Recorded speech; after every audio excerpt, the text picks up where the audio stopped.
In the past 70 years, scarcely anyone has opened or inspected these records.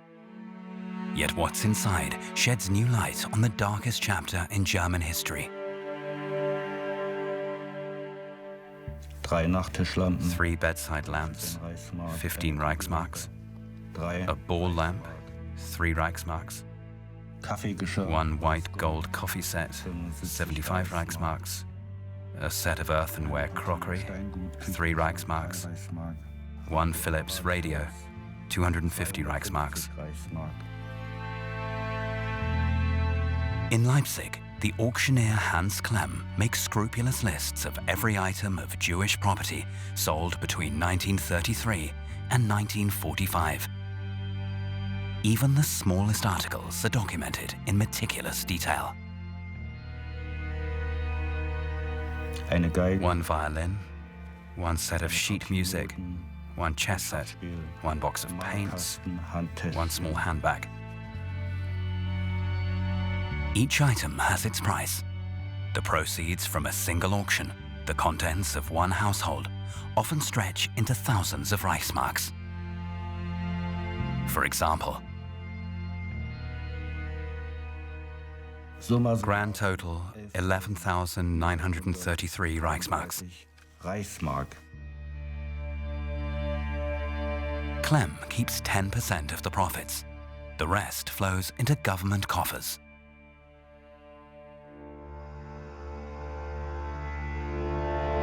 Hans Clem is by no means unique. During the Nazi era, auctioneers, bailiffs, and tax officials throughout Germany are involved in the systematic confiscation and sale of Jewish property. They record their activities in minute detail.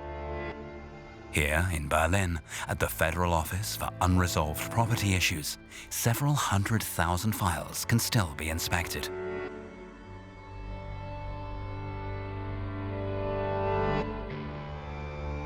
These are not, by and large, items of great value, but rather everyday household articles. 2 small tables, 8 Reichsmarks. 1 armchair, 67 Reichsmarks. 1 gas stove, 50 Reichsmarks. Another gas stove, but a better one, 60 Reichsmarks. Various items of kitchenware, no more detail is given, but that's worth on average between 2 and 6 Reichsmarks, so quite good value. A tube, 5 Reichsmarks. It's not clear what sort of tube it is. When you look at these records, they run counter to the image of the Nazi era that we have in our heads. These are not the fanatics, the Nazis we imagined from the Kristallnacht, SA stormtroopers. Today, the sort of people we'd call skinheads, people you'd steer clear of, criminals running around, smashing windows and looting. That's not what we see here. This is bureaucratic and orderly. Nazi order, perhaps, but nonetheless order. And in this sense, it's not simply arbitrary, even though it might seem so from a moral standpoint. The auctioneers, or sellers, represent one side of the equation, the buyers, the other side. We're in Bruchsal, deep in southwest Germany.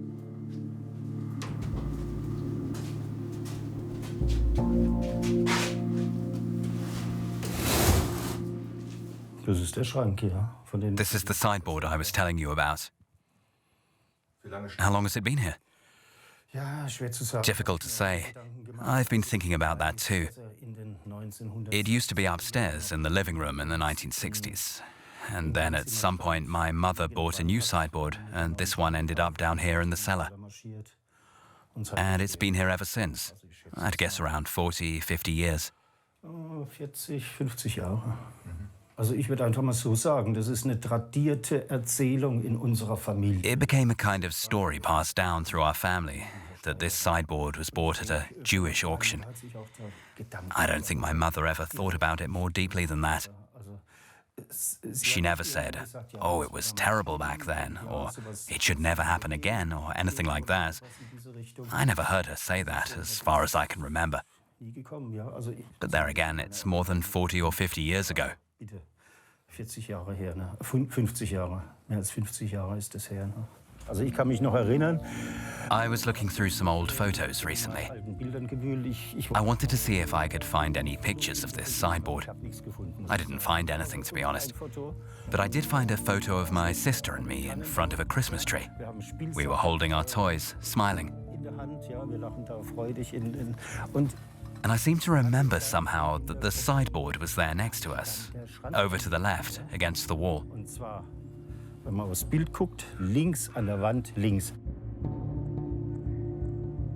Rather than his mother, it was Ralf Schmidt's grandmother who had once bought the sideboard at an auction. Where and when exactly, no one knows anymore. I think all she thought was, wow, what a smart sideboard. Let's buy it, it'll come in useful. And I don't think she ever considered it more deeply than that. Her only motive was to have a nice sideboard, one that otherwise would have been too expensive. That was the reason. But how exactly did the auctioning off of all this Jewish property take place? New information has come to light in the city archives of Lörrach in southwest Germany, when two historians stumbled upon an unassuming box. It contained a number of unique photo negatives. Here are prints from these negatives. The citizens of Lörrach are standing in line, waiting to enter a so-called Jewish auction. It's November or early December 1940. The first thing you notice in the photos is really how many people there were. You can also see that this was most likely an exciting event for the locals. There are two young boys in the foreground who've climbed up the railings at the side, craning their necks to see what's going on. Right here, in the courtyards of the buildings where Jewish citizens had lived until only a few weeks before, their belongings are being sold off to the highest bidder. Here you can see the auctioneer standing on his podium, slightly above the others. You can see his bag, and this might be a cash box. He set up some kind of makeshift desk.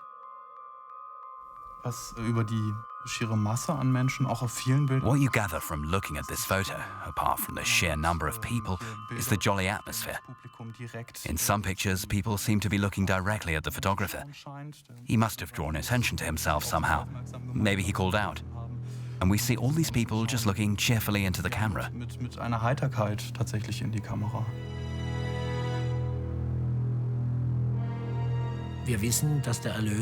We know that the prices people paid for these items were around a fifth less than what they would usually fetch, so we can imagine it must have been pretty attractive to purchase, say, kitchenware or furniture at these auctions, simply because it was so much cheaper.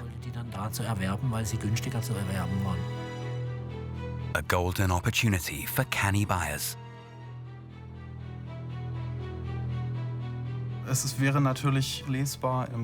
It makes sense, based on what we know from various studies, that the regime, by directly involving them in the theft of Jewish property, secured the loyalty of the German population. The people became accomplices, or rather they allowed themselves to become complicit in these anti-Semitic expulsions and deportations.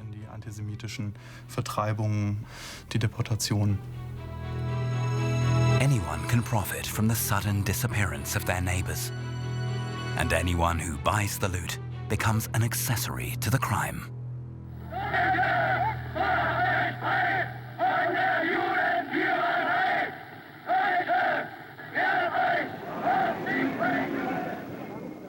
This profiteering from the sale of Jewish property begins as soon as the Nazis assume power.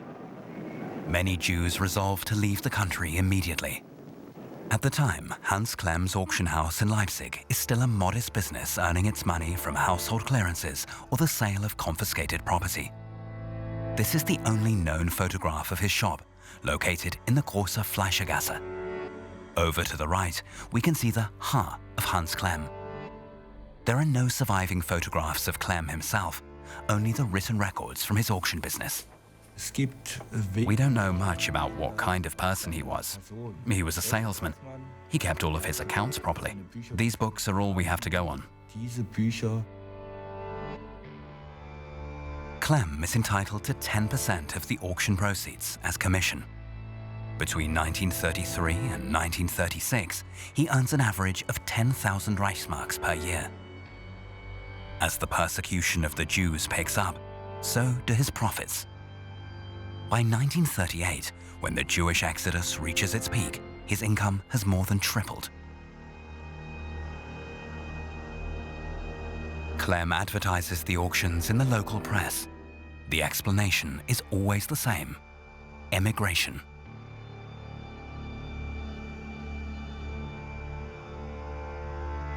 Then comes another surge in profits. Between 1939 and 1940, Clem's income doubles again, to around 50,000 Reichsmarks per year.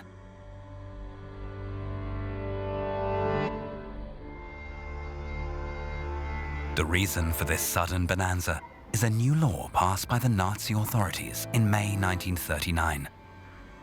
It decrees that Jews must be housed together in designated buildings.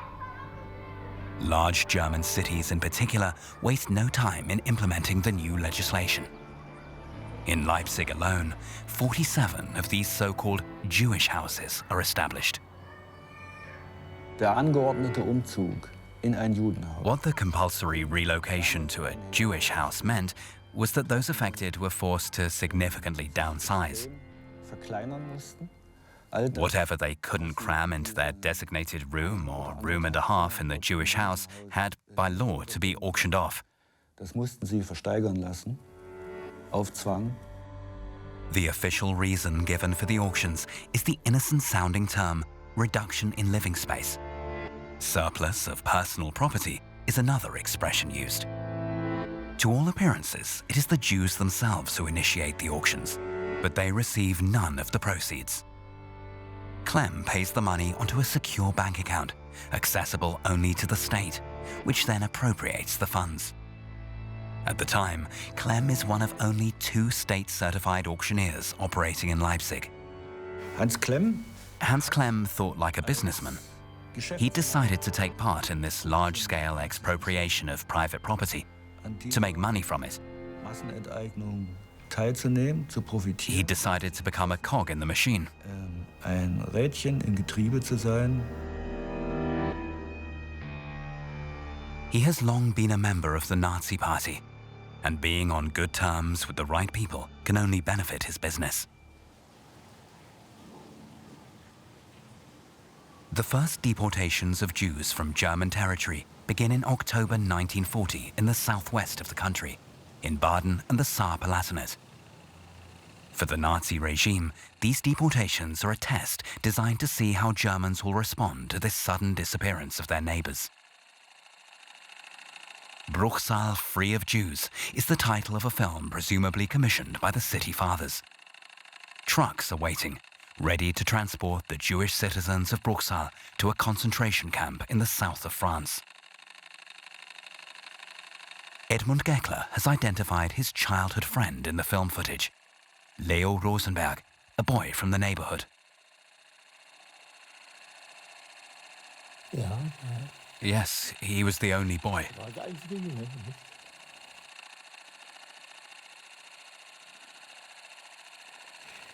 The whole deportation was shrouded in this bleak, oppressive atmosphere.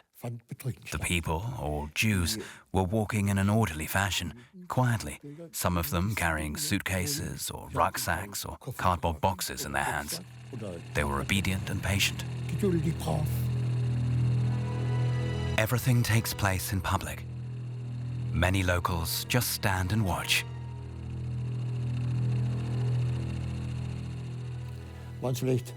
There must have been 20 or 30 people in total, and no one says a word. No one comes to offer help, or even asks, "What are you doing with them? Why are they being taken away? Where are they going?" Nobody asked these questions. A few days later, there's an auction in Bruchsal. It is held in a pub by the name of Zum Löwen. People were coming and going, full of excitement. They were coming out with cooking pots, bed sheets, and so on. The word got out that an auction was taking place. Edmund Geckler is 6 years old at the time. His mother is Polish. The family are certainly not Nazis, yet there are all kinds of things they need. And because we were poor, we talked about buying some of these cheap items. But my mother put an end to that right away. It was out of the question, she said. It would be like picking over people's bones. It simply wasn't right. So she refused. Other people were saying, "Ah, look, you can get bargains at these auctions. We need spoons, cooking pots, cups." People were rushing to get there, desperate to buy something, even though they all knew that these things had been acquired in a bad way.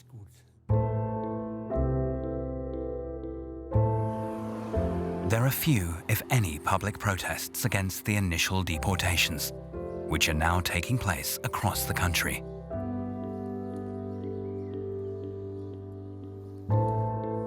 Beisingen, a small town of 1,500 inhabitants close to Stuttgart, is home to a Jewish community until 1941. Freddy Kahn is the son of the only Jew from the village who survived the Holocaust.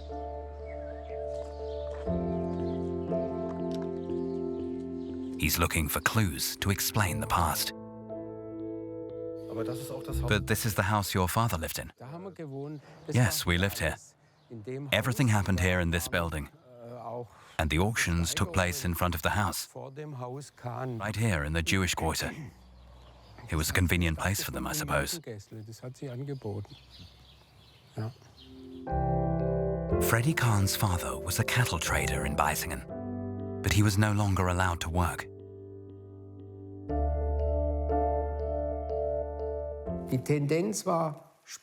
It was clear where things were headed. Some had already emigrated, but now it was starting to get serious. More were bound to leave soon. And in the town, people were already starting to think, well, I wouldn't mind having that rug, or that buffet set, or lamp, and so on. Freddy Kahn's father is deported in November 1941, along with most of the Jewish community of Beisingen. 1 month later, the Kahn's belongings are auctioned off in their former home.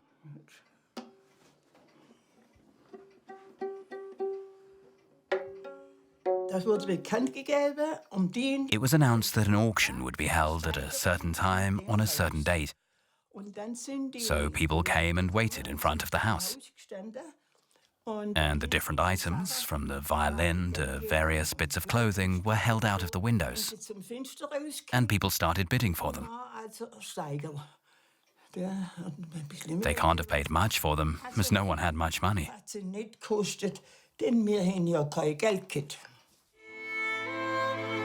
Stephanie Pfeffer comes from a working-class farming family. Her father was conscripted and never returned from the war. And so my sister and my mother and I started working on the farm. It was terribly hard work and too much for us. And that's how I ruined my back.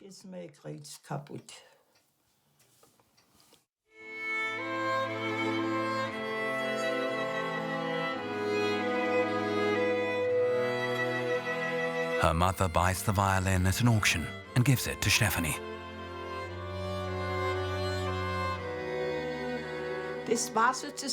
And that's how my love of music began. But I had to learn everything from scratch. The violin is the start of the young girl's musical education. I'm not sure how it will sound, but I'll give it a try.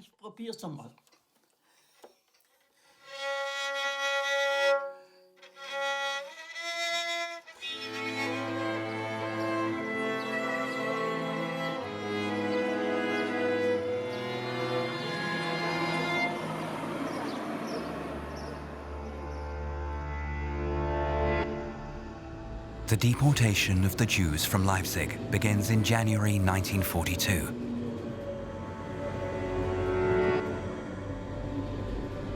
This banner, which reads, "Good riddance, Jews," can be seen hanging from a railway bridge. The auctioning off of Jewish property is no longer carried out in the name of the Jews themselves. Hans Clem is now working directly for the Leipzig tax authorities and the Gestapo. Announcements in the press speak openly of non-Aryan possessions. There is no longer even an attempt to hide the truth. Herr Clem enjoys another sudden rise in profits. Compared to what he had earned in 1933, he is now earning more than 10 times as much. In today's money, his income would be equivalent to around 500,000 euros.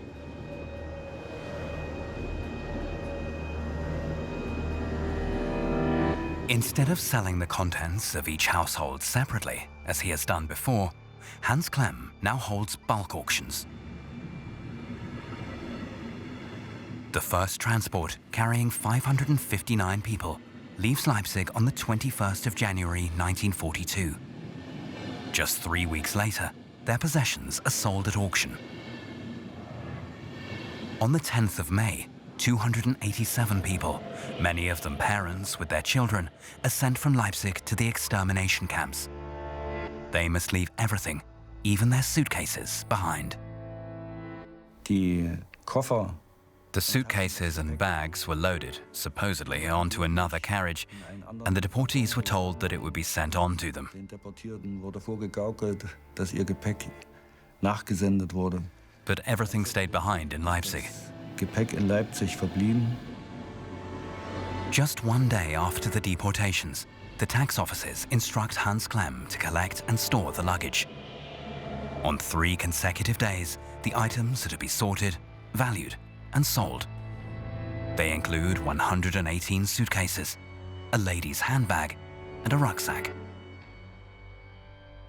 2 Kindermäntel. 2 children's coats, 2 pairs of children's trousers, 6 small aprons. Even a suitcase belonging to 3-year-old Peter Bartfeld is offered for sale. 12 kleine Kinder. 12 small children's cardigans, partially damaged and moth-eaten. Kleine Höschen. 12 small pairs of trousers, aprons and shirts. Taschentücher. 6 handkerchiefs, 1 flannel, 6 pairs of children's stockings, 3 single stockings, 2 hoods, some yarn. The winning bidder pays 70 Reichsmarks for the lot.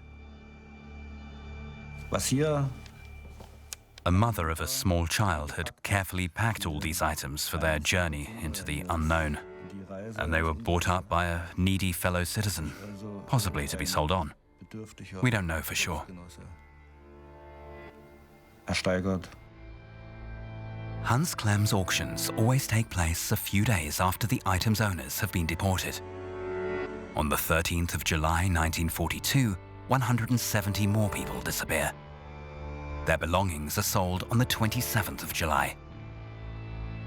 The deportation of mid-September 1942 is followed by an auction on the 20th of October.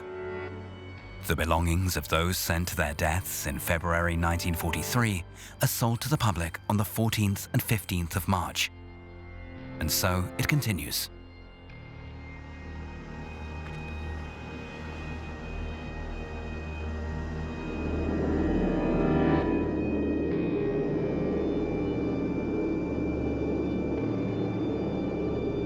For a long time, the German people are not noticeably affected by the war. But in 1941, the Allies begin the bombing of German cities.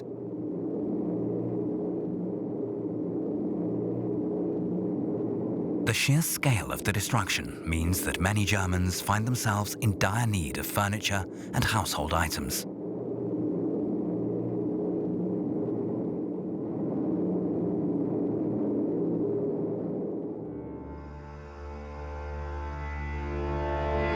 In this footage from German cities, we can see the streets filled with furniture quickly rescued from the burning buildings.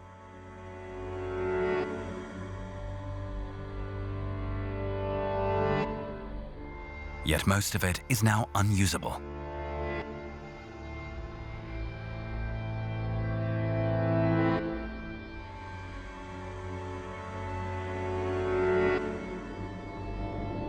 Between the 24th and the 27th of April 1942, most of the densely built historical center of Rostock is destroyed. 35,000 people are made homeless. There is a desperate need for both accommodation and furniture. That is the ideological problem faced by the German people at the time. They're suffering crushing defeats, losing their homes, they're cowering in their basements, their buildings are on fire, and their furniture has been destroyed, and it all has to be replaced somehow. But the replacements come from their sworn enemies, their Jewish enemies. The deportation order issued in July 1942 applies to all of northern Germany.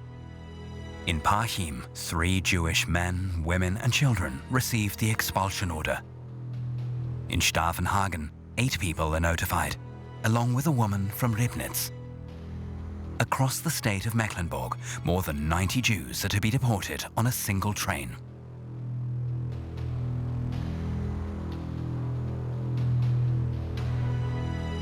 Two weeks later, in Schwerin, at Schmiedestrasse 15, today the site of a cafe, the Lippers family home is cleared out.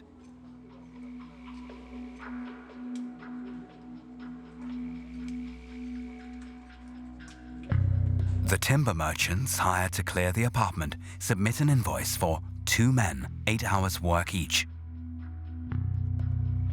The janitor, a man called Frank, bills 2 hours of overtime for his help with the clearance. 1 mark and 98 pfennigs. The removals company Autofuhrbetrieb L. Koger also earn their cut. They calculate 41 marks and 40 pfennigs for the transportation of furniture. The furniture seized from Schwerin's deported Jews is stored in this building near the Pfaffenteich, once home to the local tax authorities. It is then sold at auction on 2 consecutive days. Max Kuhlmann is the electrician charged with lighting the auction hall. Local art dealer Theodor Michaelsen is chosen as auctioneer. Advertising in the local newspaper, Michaelsen describes it as a voluntary auction of Jewish property.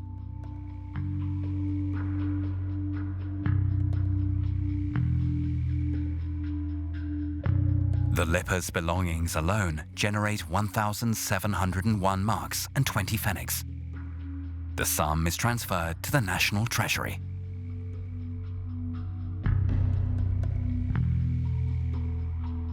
In Rostock, Jewish property is collected and stored at the Friedrich Franz Girls' School. Today, the building is part of the Music and Theatre Academy. Here, once again, the auction is advertised in the local press.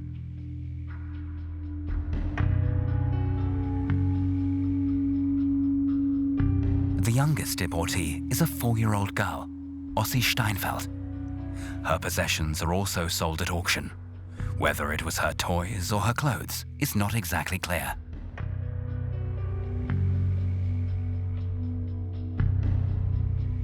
According to the auctioneer's records, her belongings generate 10 Reichsmarks profit.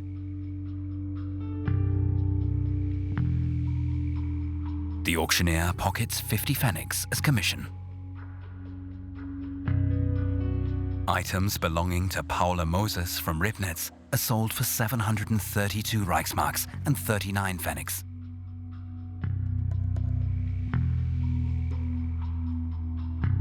In Stavenhagen, it is the mayor himself who sells the property of the Jewish Jakobsen family. Their rabbits and chickens bring in 62 Reichsmarks and 25 pfennigs.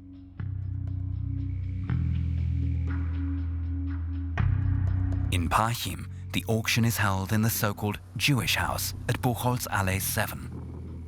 Those yet to be deported are forced to watch as the property of their fellow Jews is sold to the public by the local auctioneer Otto Heidenreich.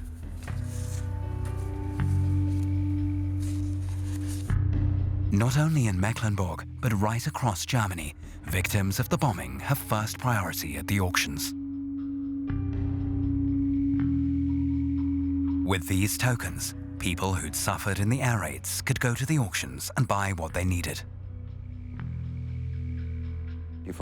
Although their furniture had been destroyed by the Anglo-American bombing, as they called it, the German public at least had the comfort of knowing that they could replace what they'd lost. The German people won't see these images until after the war is over. They are taken during the liberation of Auschwitz by the Soviet army.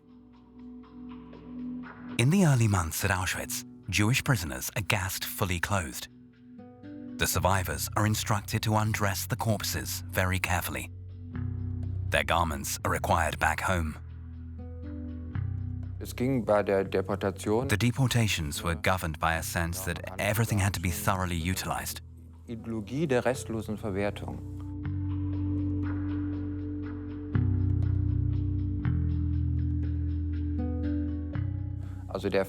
Meaning that the enemy, from the anti-Semitic perspective, had to be completely utilized for the benefit of the German people. And that meant everything from the home, the furniture, servants and employees, to the things we see in these familiar pictures from Auschwitz, of people's hair, spectacles and so on.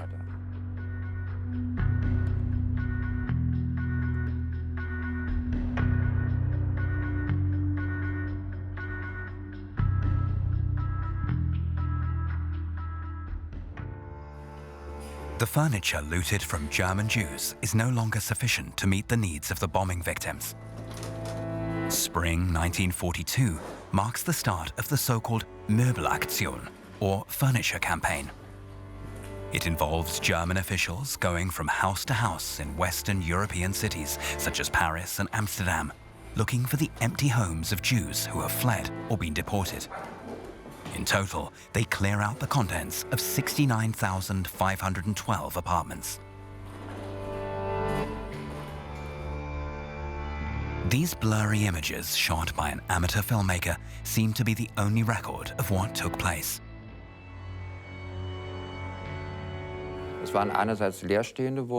On the one hand, they were looting the vacant flats of people who had been deported. But particularly in the south of France, which wasn't occupied until later, officials also sought out the flats of potential candidates for expulsion.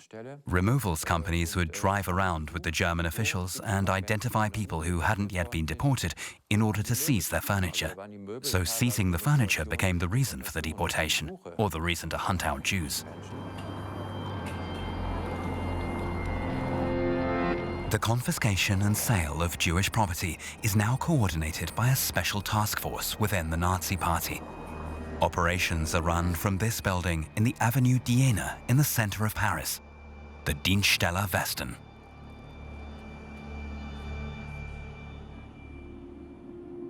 Furniture, household goods and clothing are brought to collection depots that spring up in various cities across France, Belgium and the Netherlands.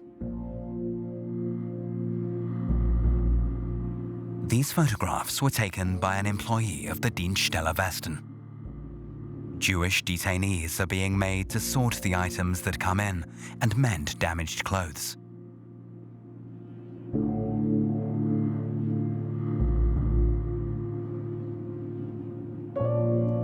Here we see stolen radios being inspected and repaired. Even light bulbs undergo a short test to see if they work. The looted goods are packed in crates and dispatched by road, ship or railway to Germany.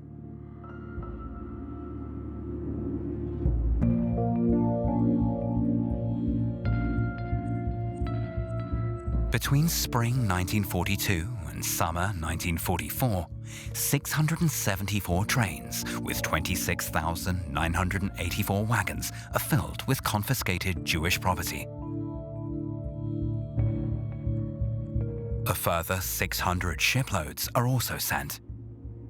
The exact figures are unknown. The consignments are sent primarily to those areas most affected by the bombing. Berlin, located far to the east and not yet significantly damaged, receives 528 wagons. 703 wagons are sent to Rostock.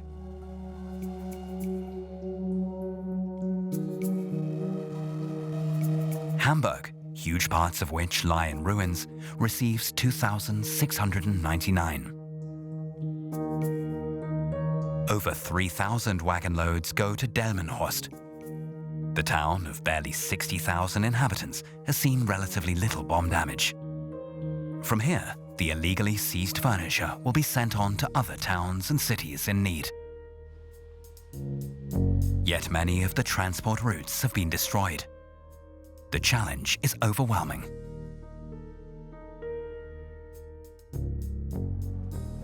In these containers, you could see the homes of all these poor deported people from France, Holland, Belgium, Luxembourg. Everything is there, from tea strainers to cots. Clothes, shoes, pictures, even pianos. Everything they owned was inside. The small town is overwhelmed. There are simply too many things, from furniture to other everyday items, to distribute to the public. In the paperwork, there is one name that keeps appearing. Town Councillor Wilhelm Osthaus, a member of the Nazi Party since 1933. The council has been instructed not to auction the furniture and other household items, but simply to sell them as quickly as possible. Councillor Osthaus proved himself to be a resourceful and industrious sales manager. He found all kinds of places to store the items, empty hotels, restaurants and gyms, and he placed ads in the newspapers.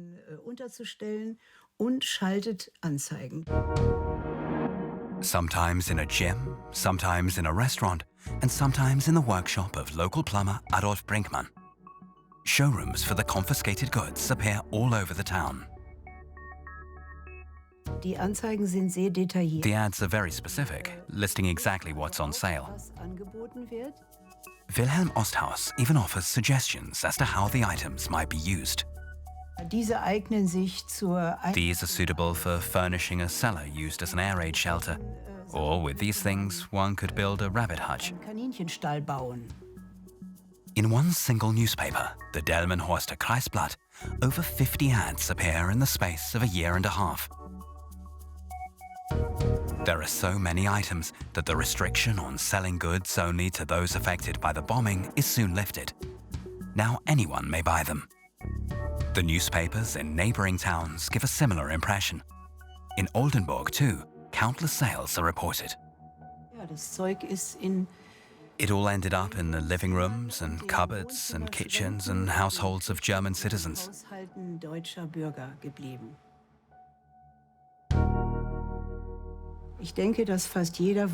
I think everyone knew where these items had come from. Why do you think that?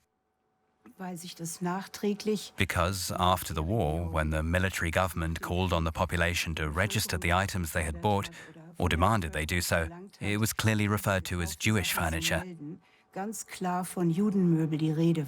Even the buyers themselves called it Jewish furniture. Early 1945. The war is over. The victors find a country in ruins. Has the story of the Jewish furniture and its unscrupulous profiteers come to an end? These images were shot in Leipzig.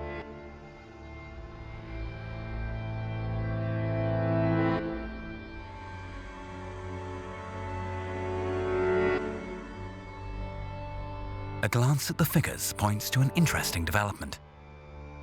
Although Hans Clem's income during the war had been very healthy, in 1945, 1946 and 1947, his profits see yet another dramatic increase, to over 600,000 Reichsmarks.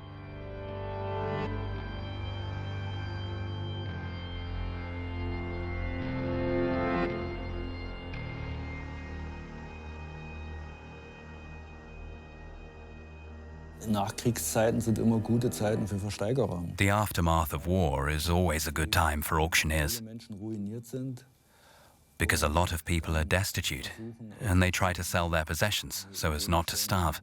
sich noch das Geld zu erwirtschaften, nicht zu verhungern. Da hat Clem natürlich. And Clem made a decent profit from this, it has to be said. Muss man einfach nüchtern so sagen. The refugees flooding in from the east include a number of Jews returning to Germany, survivors of the concentration and extermination camps.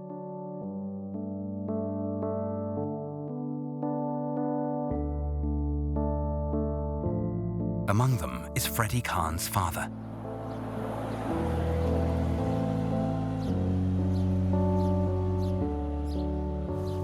Natürlich waren die Menschen Of course, people were surprised to see him. No one had really expected that the Jews would ever come back.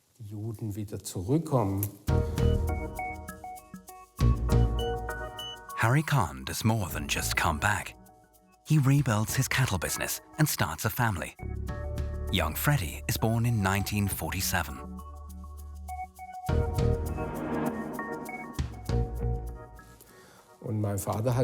And my father came back from the concentration camp with a certain toughness, you might say. He started going into people's houses and asking if he could have a look around. Or maybe he didn't ask, he just went inside. And anyone who didn't have something to hide would say, "Take a look, there's nothing of yours here." I also started taking an interest in all these missing items, and I often asked myself where they'd ended up. The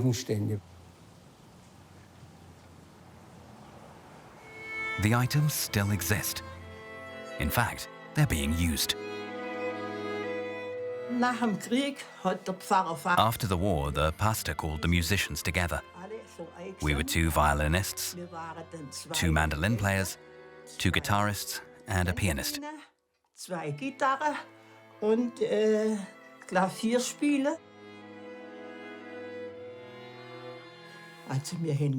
We played waltzes and other lovely pieces of music. We performed for the young people at their dances. There was no radio or anything like that.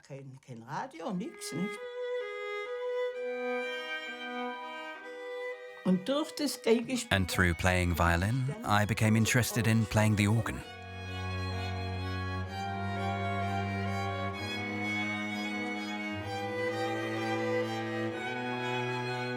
And it was popular. Very popular. And one day, out of the blue, I get a call from a Frau Pfeffer from Beisingen. 6 years ago, Frau Pfeffer returned the violin her mother had bought her to Herr Kahn.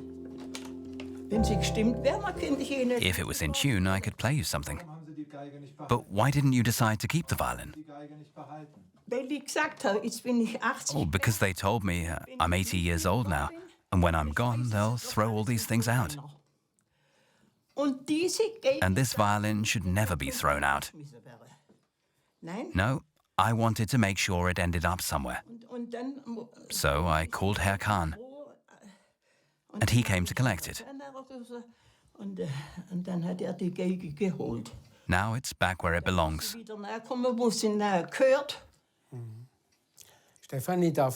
Stephanie, may I ask you something? It's just occurred to me. Did you hear of other things taken from Jewish homes? Things that were particularly cherished by their new owners? Like your violin? No one talked about it in Beisingen.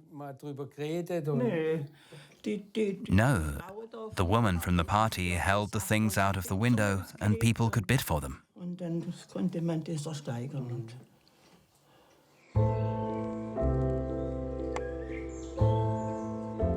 Freddie Kahn has moved away from Beisingen. Yet he comes back often to visit the Jewish cemetery at the edge of the village. His parents are buried here.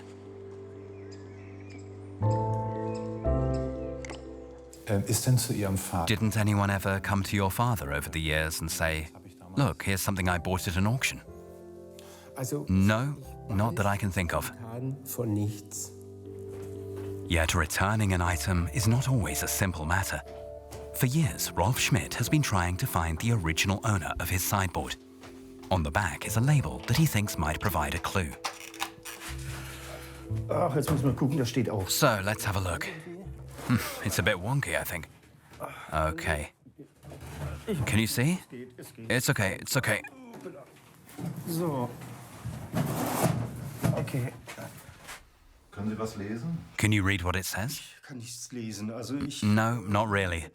Something about an auction, something about Mannheim. I already contacted the city archives in Mannheim and asked them if the bits I could read on the label meant anything to them. But they wrote back and said they didn't have any paperwork and didn't know where it could have come from.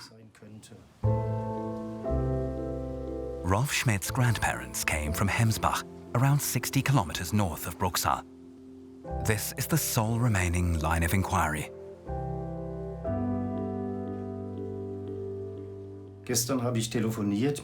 Yesterday I spoke on the phone with someone in Hemsbach from the Synagogue Association. They said they were interested in the sideboard. So maybe it will go back to Hemsbach, to where it comes from. That's what I hope. Perhaps it will be put on display in the small museum that's been set up in the synagogue. That's where I hope it ends up.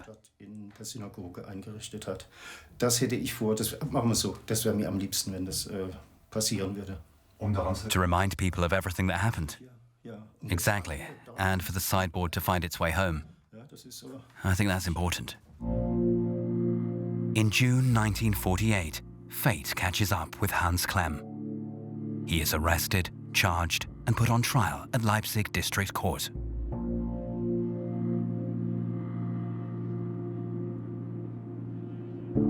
His defense, that he was merely following orders, is of little help to him in Soviet-occupied East Germany.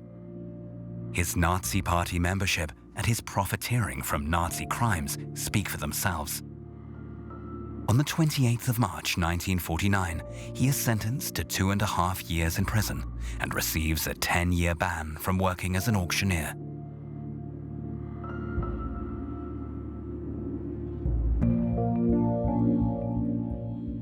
Wir neigen ja heute dazu, Today we would say he got what he deserved. weil in diesem And this serves as a warning to all of us. steckt ja drin, Think about what you get caught up in. Leute, macht euch bewusst, woran ihr beteiligt seid. However, Hans Clem's prison sentence proves to be an exception. The vast majority of auctioneers, bailiffs, and tax officials who took part in the theft of Jewish property are not prosecuted for their crimes, either in East or West Germany. The onus lies on the victims themselves to pursue complex and lengthy claims for compensation or restitution.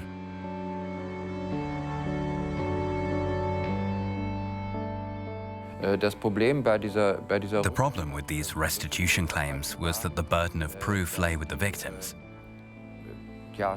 They had to prove what had been their property. But they didn't have, as one plaintiff said at the time, a suitcase with them in Auschwitz filled with receipts for their belongings. So how could they prove what had been theirs?